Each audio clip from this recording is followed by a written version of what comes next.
ഒരു വർഷത്തിൽ മിനിമം ഒരു കോടീശ്വരനെ നമ്മൾ കേരളത്തിന് സംഭാവന ചെയ്യും. നമ്മൾ സെയിലല്ല ഉദ്ദേശിക്കുന്നത്, നമ്മൾ ഹെൽപ്പിംഗ് ആണ് കസ്റ്റമറിന് ഉദ്ദേശിക്കുന്നത്. കൊടുക്കുന്ന വാല്യൂവിനേക്കാൾ കൂടുതൽ മൂല്യമുള്ള പ്രൊഡക്റ്റ് വീക്കിലൂടെ ഉറപ്പ് വരുത്തുക എന്നുള്ളതാണ് നമ്മളൊരു ലക്ഷ്യം.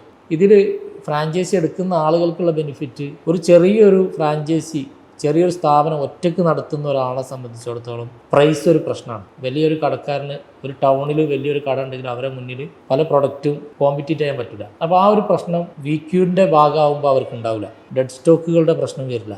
3 മാസമായിട്ട് സെയിൽ നടക്കാതെ കിടക്കുന്ന പ്രൊഡക്റ്റ് നമ്മൾ തിരിച്ചെടുത്തിട്ട് കേരളത്തിലുടനീളം ഫ്രാഞ്ചൈസികൾ വരുമല്ലോ. അപ്പോൾ അതായത് ഏത് ഭാഗത്തേക്കാണോ അത് ആവശ്യം വരുന്ന അങ്ങോട്ട് നീക്കം ചെയ്യും. ഡെഡ് സ്റ്റോക്ക് ഇല്ല, 3 മാസം കഴിഞ്ഞാൽ പോയില്ലെങ്കിൽ നിങ്ങൾ തിരിച്ചെടുക്കും. അതുപോലെ തന്നെ നമ്മൾ സ്റ്റോക്ക് മെയിൻറ്റെയിൻ ചെയ്യുന്നതിൻ്റെ റിസ്ക് നമ്മളെ വീക്യൂ ടീമിനായിരിക്കും.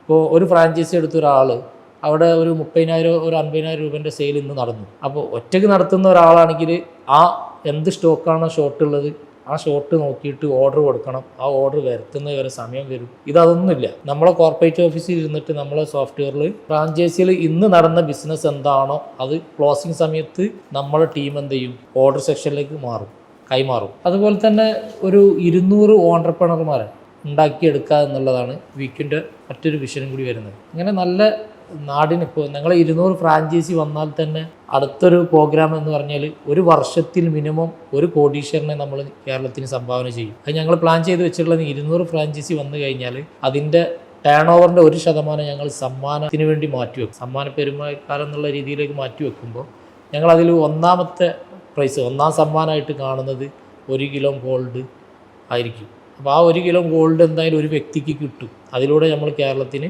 ഒരു കോടീശ്വരനെ സമ്മാനിക്കും.